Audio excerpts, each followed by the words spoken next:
Anyway, good morning. Summer is coming up. Well, summer is almost here, basically. But there is something that has been bothering me for a couple of years, well, ever since the trend came out, and people have taken it up like, and I have a problem with it, especially as a parent. No.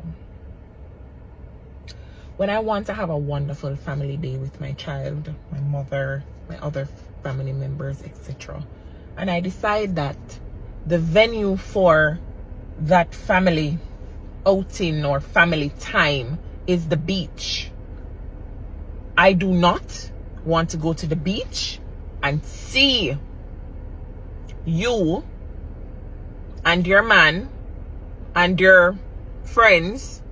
I don't want to see you females in a thong bikini or a thong swimsuit. The beach, a public beach, is not the place for that. I do not wish for my child to be exposed to your bottom jaw. I don't want to see it. Others do not want to see it. There's something called time and place.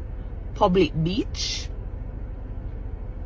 in the presence of children is not the place for your thong swimsuit.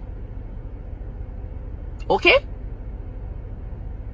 The place for that attire is a private beach, an adults only hotel, your bedroom. Yeah, not a public beach.